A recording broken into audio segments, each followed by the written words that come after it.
On nous demande ici de déterminer le nombre de classements possibles des 10 premiers admis à un concours, sachant que ce classement doit contenir autant de filles que de garçons, et qu'il y a eu 160 candidats admis au concours, dont 70 garçons.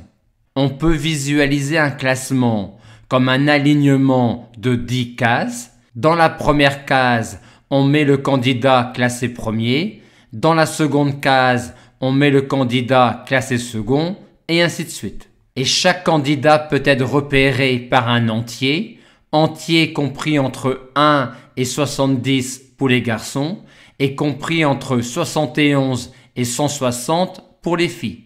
Voilà alors des classements possibles. Reste maintenant à les dénombrer. Pour cela, on peut regarder comment on construit un classement possible. On peut commencer par choisir les 5 garçons qui vont apparaître dans le classement.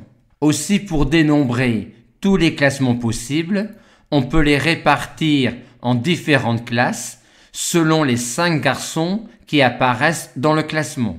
Il y aura ainsi par exemple la classe de l'ensemble 1, 2, 3, 4, 5 qui contiendra tous les classements pour lesquels les 5 garçons sont les garçons 1, 2, 3, 4, 5.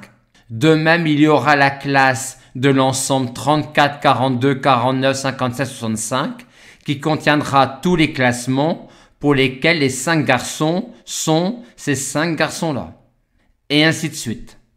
Dans chaque classe, il y aura le même nombre de classements.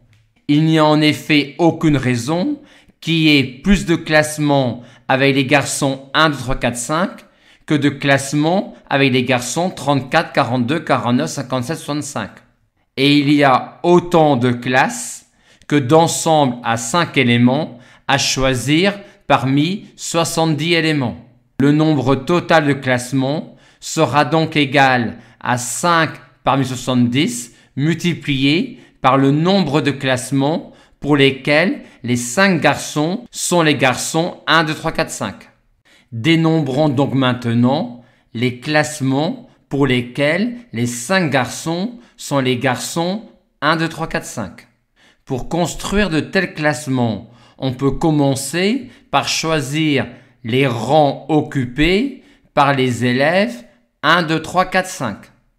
On va donc répartir les classements pour lesquels les 5 garçons sont les garçons 1, 2, 3, 4, 5 selon le rang des élèves 1, 2, 3, 4, 5 dans le classement. Il y aura ainsi la classe du quintuplé 1, 2, 3, 4, 5 qui contiendra tous les classements pour lesquels l'élève 1 est classé premier, l'élève 2 est classé second, l'élève 3 est classé troisième, l'élève 4 est classé quatrième, l'élève 5 est classé cinquième.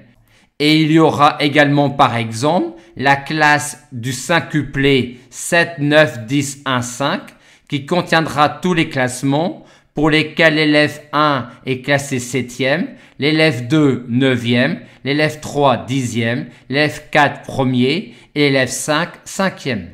Pour les mêmes raisons que précédemment, dans chaque classe, il y aura le même nombre de classements et il y aura autant de classes que d'alignements de 5 cases constitués de 5 entiers distincts à choisir parmi les entiers 1, 2, 3, 4, 5, 6, 7, 8, 9, 10. Le nombre de classements pour lesquels les 5 garçons sont les garçons 1, 2, 3, 4, 5 est donc égal au nombre de classes multiplié par le nombre de classements pour lesquels les 5 garçons sont les garçons 1, 2, 3, 4, 5 et pour lesquels le garçon 1 est premier, le garçon 2 deuxième, le garçon 3 troisième, le garçon 4 quatrième et le garçon 5 cinquième.